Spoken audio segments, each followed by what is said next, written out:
Praise the Lord. ഇന്നത്തെ നമ്മുടെ വചനധ്യാനം 2 രാജാക്കന്മാരുടെ പുസ്തകം 8-ാം അധ്യായം 6-ാം വാക്യം. അവൾക്കുണ്ടായിരുന്നതൊക്കെയും അവൾ ദേശത്തു നിന്ന് പോയി ഇന്നുവരെയുള്ള അവളുടെ നിലത്തിൻ്റെ അനുഭവങ്ങളും അവൾക്ക് മടക്കി കൊടുക്കണമെന്ന് രാജാവ് ഒരു സഹോദരിക്ക് വേണ്ടി കൽപ്പന പുറപ്പെടുവിക്കുന്നു. പ്രിയപ്പെട്ടവരെ, എന്താണ് ഇതിൻ്റെ പിന്നണിയിലെ രഹസ്യം? ശൂനേംകാരത്തി എന്ന് പറയുന്ന സഹോദരി താൻ പാർത്തിരുന്ന ഭവനത്തിൻ്റെ അടുത്തുകൂടി വല്ലപ്പോഴും പോയിക്കൊണ്ടിരുന്ന ഒരു കർത്താവിൻ്റെ ദാസനെ ദൈവപുരുഷനെന്ന് മനസ്സിലാക്കി തൻ്റെ ഭവനത്തിൽ പാർക്കുവാൻ തക്കവണ്ണം ഒരു പ്രത്യേക മുറി ഉണ്ടാക്കി ആ ഭവനത്തിൽ പാർപ്പിച്ചു, അദ്ദേഹത്തെ സൽക്കരിച്ചു. ദൈവത്തിൻ്റെ ദാസനായ എലിശ ഈ സഹോദരിയോട്, നിനക്ക് വേണ്ടി ഞാൻ എന്ത് ചെയ്തു തരണം? യഹോവയ്ക്കോട് ഞാൻ നിനക്ക് വേണ്ടി എന്തിനു വേണ്ടി പ്രാർത്ഥിക്കണം? പ്രത്യേകമായ ഒരു കാര്യവും പറയാതെ നിന്ന ഈ സഹോദരി അങ്ങനെ നിൽക്കുമ്പോൾ തന്നെ വലിയൊരു ശൂന്യാവസ്ഥയിലാണ്, വലിയൊരു നിന്ദയുടെ മുഖത്ത് നിൽക്കുന്ന സഹോദരിയാണ്. എലിശയുടെ ദാസനായ ഗേഹസി പറഞ്ഞു, യജമാനനെ, ഈ സഹോദരിക്ക് മക്കളില്ല, ഇവളുടെ മക്കൾക്ക് വേണ്ടി ഇവൾക്ക് മക്കൾ ഉണ്ടാകേണ്ടതിനായി പ്രാർത്ഥിക്കണം. ദൈവപുരുഷനായി എലിശ പ്രാർത്ഥിച്ചു. പിറ്റേ വർഷം ശൂനേംകാരത്തി ഒരു തലമുറയെ കാണുവാൻ ഇടയായി തീർന്നു. പ്രിയപ്പെട്ടവരെ, നിന്നയെ മാറ്റി, അന്നുണ്ടായിരുന്ന വലിയ ശൂന്യാവസ്ഥയെ മാറ്റി ആ സഹോദരിയെ ആദരിച്ചു. അത്രയും പോരെ? അത്രയും ചെയ്താൽ പോരെ?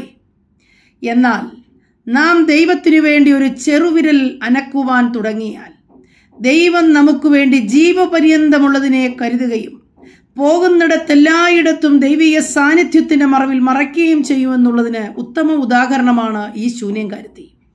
ആ ദേശത്ത് വലിയൊരു ക്ഷാമം വരുമ്പോൾ എലിശ പ്രവാചകൻ മുൻകൂട്ടി ഈ സഹോദരിയോട് പറഞ്ഞു, ദേശത്ത് ക്ഷാമം വരാൻ പോകുന്നു, നീയും നിന്റെ മകനുമായി ദൂരദേശത്ത് പോയി പാർത്തുകൊള്ളുക. ദൈവപുരുഷന്റെ വാക്കിനെ അംഗീകരിപ്പാൻ എല്ലാ കാലത്തും മനസ്സുവെച്ച ആ സഹോദരി തൻ്റെ ഭവനവും നിലങ്ങളും തനിക്കുണ്ടായിരുന്ന സമ്പത്തും എല്ലാം ഇട്ടിട്ട് ദൂരദേശത്തേക്ക് പോയി പാർത്തു. എന്നാൽ ദേശത്തെ ക്ഷാമം മാറിയെന്ന് മനസ്സിലാക്കിയ സഹോദരി തൻ്റെ മകനുമായി മടങ്ങി വരുമ്പോൾ രാജകൊട്ടാരത്തിൽ തന്നെക്കുറിച്ചൊരു പ്രശംസാ വിഷയമായിരിക്കുക. രാജകൊട്ടാരത്തിൽ അന്നുണ്ടായിരുന്ന എലിശയുടെ ദാസൻ രാജാവിൻ്റെ കൊട്ടാരത്തിൽ ഈ സഹോദരിയെക്കുറിച്ച് സംസാരിച്ചു കൊണ്ടിരിക്കുമ്പോൾ ഈ സഹോദരി തൻ്റെ പൈതലുമായി രാജാവിൻ്റെ അടുക്കൽ വരികയാണ്. അതേ യജമാനനെ, അങ്ങയോടിപ്പോൾ സംസാരിച്ചു കൊണ്ടിരുന്ന ഈ സ്ത്രീ ഇവൾ തന്നെ, ഇവളെക്കുറിച്ചാകുന്നു ഞാൻ സംസാരിച്ചത്. അങ്ങനെ പറയുമ്പോൾ എല്ലാ കാര്യങ്ങളും ഈ സ്ത്രീയിൽ നിന്ന് ചോദിച്ചു മനസ്സിലാക്കിയ രാജാവ് കൽപ്പന പുറപ്പെടുവിക്കുകയാണ്. ഇവൾ വെട്ടിയിട്ട് പോയ ഈ ദേശത്ത് ഇവൾക്ക് എന്തെല്ലാം സമ്പത്തുണ്ടായിരുന്നു, അതുമാത്രമല്ല, ഇവിടെ കൃഷി ചെയ്ത ഇവളുടെ നിലങ്ങളുടെ സകല അനുഭവങ്ങളും അതിൻ്റെ എല്ലാ അനുഭവത്തോടും കൂടി ഇവൾക്ക് മടക്കി കൊടുക്കുവാൻ ഒരു ഓർഡർ പുറപ്പെടുകയാണ്.